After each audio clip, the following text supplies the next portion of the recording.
I am not this body, and this body will pass. And then, as Ernest Holmes said, it'll spiral upwards. We'll become that, which is on that subtler energetic, on a different frequency in a different way, but we'll still be us. We get to take that with us. Yeah, it's the hospice chaplaincy experience is so valuable. I mean, it was so valuable to me to sit with people in terms of helping them or listening to them, process all of their stuff, and then really having had a lot of training prior to hospice chaplaincy work, I had the ability to intellectualize, and I'd even had some deep and profound spiritual realizations and spiritualist experiences. But there's nothing quite like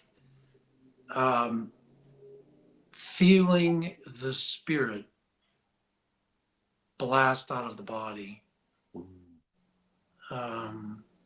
to have this realization that it doesn't end. Like, literally, I've felt the energy, and not only physically, like in my arms. Like, I remember I was holding one of my patients in my arms, and she was literally, her lungs were literally filling up, and it was pretty uncomfortable. And so wanting to sit forward was her, like, something within her wanted to sit forward, but there was a fall risk, because sitting forward in the moments leading up to, you don't have a lot of strength, right? And so I realized that as she was sitting forward, the gravity was keeping the fluid, and there was room for air. So there was this comfort, this peace evoked in the body. It helps her settle with less panic, right? To connect with our community of like-minded men and access our full library, including summit talks, meditations, podcasts, weekly online men's groups, and so much more. Become a member today at newthoughtmens.community/membership. So I got behind her and I laid on the bed, and I was holding her literally from behind so she could sit forward. And in this, I felt this relax. And then near the end, I felt this amazing force where she literally leaned into me with the force of 1,000 men. And then all of a sudden, she jumped forward. And if I wasn't holding her, she would have hit the sliding glass door that was 3 or 4 feet away from her. Wow. And it ascended, like, whoosh, like it left. Like, and that was for me. Like, that experience, that moment between, it was just her and I in the room, but it was like literally for me to feel the body literally, or the spirit literally flashing into the nothingness from which we came, right? Yeah. And I was like, there's no dying here. Like, yeah, we ascend, we leave the body, and the body's gonna, ashes to ashes, dust to dust, cremation, whatever. But this ascension that occurred, I literally felt in my hands, right? And it was like, wow, the veil is thin, Yeah. The veil between the physical and the non-physical is thin. Like, it's just amazing, right? So, I don't want people to leave. We don't want our loved ones to go. Yeah. But as you said, we're not here in this physical human experience forever. We came, we're going to live, and we're going to grow. And so that being said, it's like, let's just evolve and know the wholeness of each moment best we can. Yeah. and experience this wholeness as we're evolving. And in that, we will experience a lot more peace with the happenings, the happenings of things. Yeah. Oh, Michael, it reminded me of my dad recently passed, is coming up on 3 years, and I got to spend the last 5 days with him.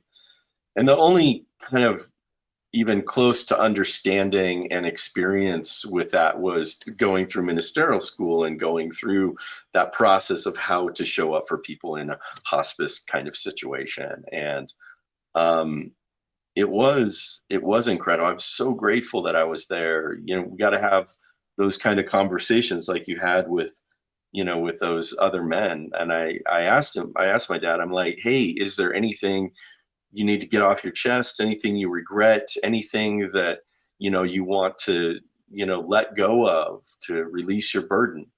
And he's like, no, I'm good. I lived a good life. I'm just so grateful. And, you know, and it was honest and genuine too, for him. He was a very loving and kind man. He had his moments, as all of us do as human beings, but it was so beautiful and then having our, you know, most of our family around him, those moments when he was passing. I didn't feel, it wasn't the same experience that you experienced in that one experience with the gal, but, you know, his passing and just him leaving. And it was just like, wow. And it was kind of an awe-inspiring experience.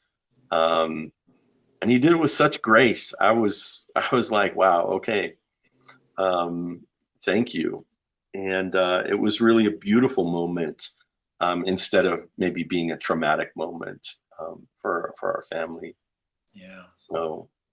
Yeah, you know, it's when because the subject matter that we're really talking about this month as we're leading up to the conference is the awakened masculine.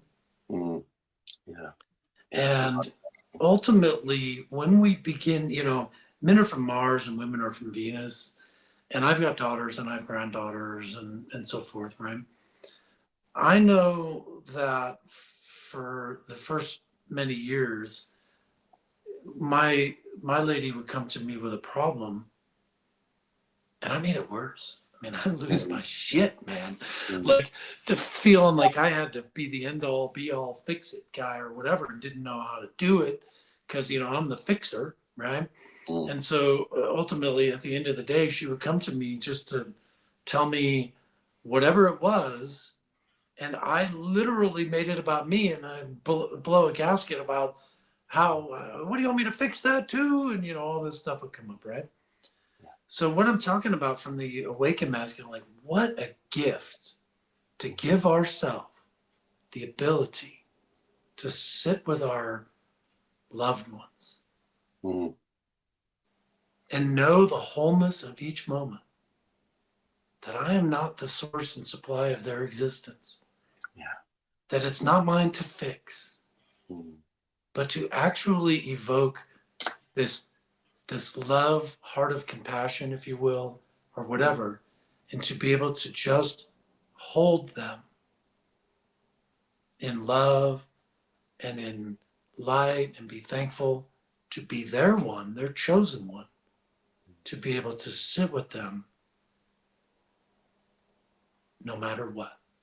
And say, you know, I really feel you, and I feel your pain, and I love you, and I care for you, and I'm really thankful that we're okay right now.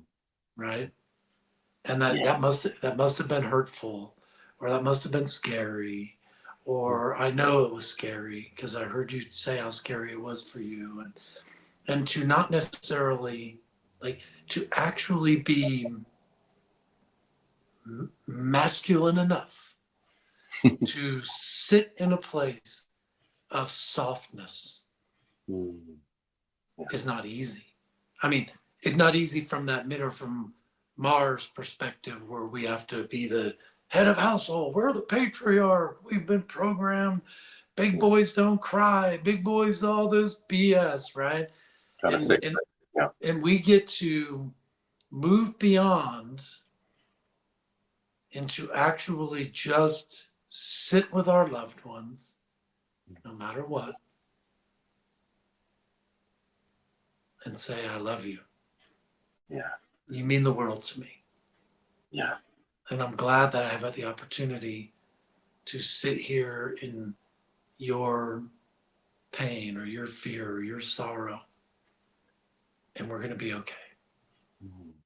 You know, I think that that's more masculine than when I was a badass, right? Back in the day, Yeah. that I was hard because, you know, I don't know how you were raised, but my dad was a hard ass, and I was raised with a lot of belief systems around big boys and don't show people your cards and don't open up and don't be emotional and, you know, all these things that I have been able to see beyond and know that he was really doing the best that he could.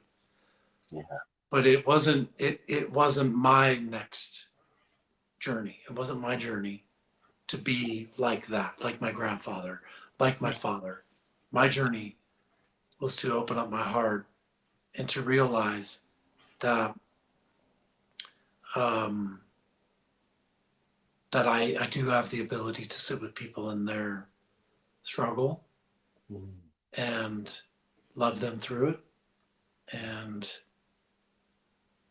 help them realize wholeness, and by realizing that power that's beating their heart, and that I don't necessarily have to, as you talked about earlier on, we have kind of a tendency to give too much, right? Too much time, too much talent, too much treasure at our own expense, even abandoning our loved ones, our responsibilities at home. We don't have to do that. Yeah.